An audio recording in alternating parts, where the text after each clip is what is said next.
Hello. Tonight we're going to be reading something a little different. Something a little bit more spooky and calming. Though, I don't know, you might like that sort of thing better. We're going to be reading a SCP entry tonight.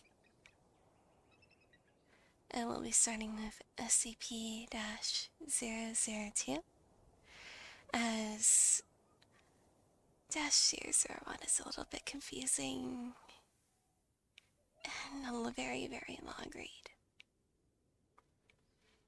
That'll be saved for a different night. Item number SCP-002, The Living Room. Object Class Euclid. Special Containment Procedures. SCP-002 is to remain connected to a suitable power supply at all times, to keep it in what appears to be a recharging mode. In case of electrical outage, the emergency barrier between the object and the facility is to be closed and the immediate area evacuated. Once the facility power is reestablished, alternating bursts of X-ray and ultraviolet light must strobe the area until SCP-002 is reaffixed to the power supply and returned to recharging mode. Containment area is to be kept at negative air pressure at all times. Teams, including a minimum of 2 members, are required within 20 meters of SCP-002 or its containment area. Personnel should maintain physical contact with one another at all times to confirm there is another person present, as perception may be dulled, skewed, or influenced by the proximity of the object. No personnel below level 3 are permitted within SCP-0012. This requirement may be waived via written authorization from 2 off-site level 4 administrators. Command staff issued such a waiver must be escorted by at least 5 level 3 security personnel for the duration of their contact and must be temporarily surrender their rank and security clearance. Following contact, command staff will be escorted at least 5 kilometers from SCP-002 to undergo a 72-hour quarantine and psychological evaluation. If deemed fit for return to duty by psych staff, rank and security clearance may be restored when quarantine expires. Description: SCP-002 resembles a tumorous, fleshy growth of a volume of roughly 60 cubic meters, or 2,000 cubic feet. On an iron valve hatch on one side leads to its interior, which appears to be a standard low-rent apartment of modest size.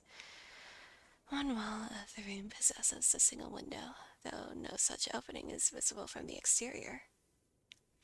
The room contains furniture which, upon close examination, appears to be sculpted bone, woven hair, and various other biological substances produced by the human body. All matter tested thus far show independent or fragmented DNA sequences for each object in the room.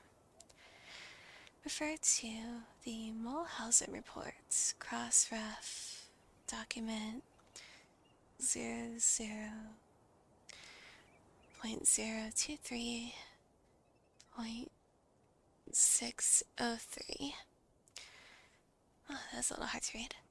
For details related to objects discovery, I'll have to pull that one up and while I read this next part. Reference to date. Subject has been responsible for the disappearances of 7 personnel. Also, it has also, in time, at the facility, further furnished its cells with 2 lamps, a throw rug, a television, a radio, a beanbag chair, 3 books in an unknown language, 4 children's toys, and a small potted plant. Tests with a variety of lab animals, including higher primates, have failed to provoke a response in SCP-002. Cadavers as well have failed to produce any effect. Whatever process the subject uses to convert organic matter into furnishings is apparently only facilitated by the introduction of living humans. We also have a picture that was taken of the specimen that I'll show on the side here. It is apparently SCP-002 in its containment area. Now, let me see if I can view this report that's attached to it. Let me just turn some pages. There we go. Mulhausen Report 00.023.603. The following is a brief report detailing the discovery of SCP-002. Subject was discovered in a small crater in northern Portugal where it struck the earth from orbit. Encased in a shell of thick rock, the fleshy exterior of the object was exposed by the impact. A native farmer happened upon the site and reported his findings to the village elder. Subject gained SCP attention when a level 4 agent posted in the area detected a small radioactive anomaly generated by the object.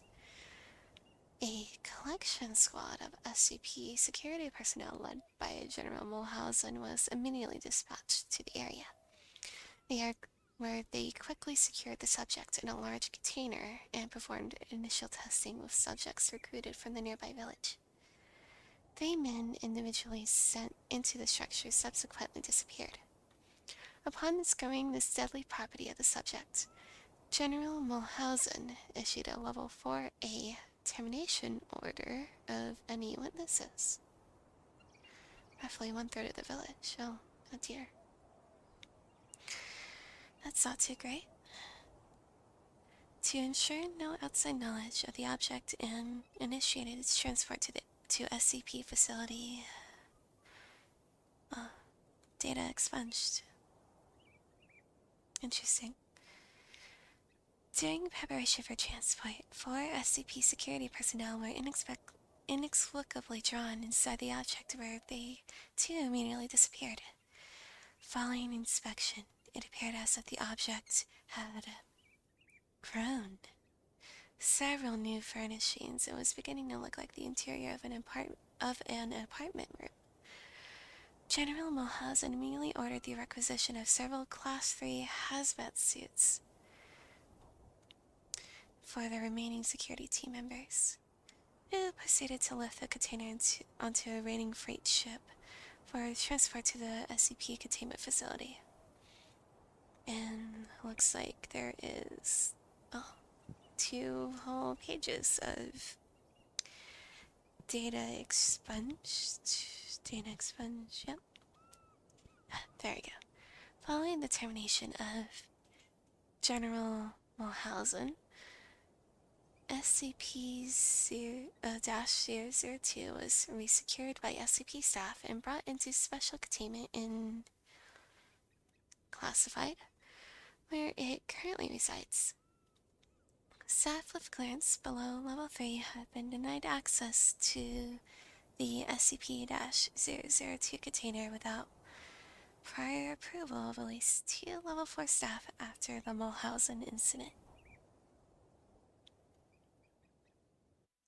As I said, these documents are really interesting.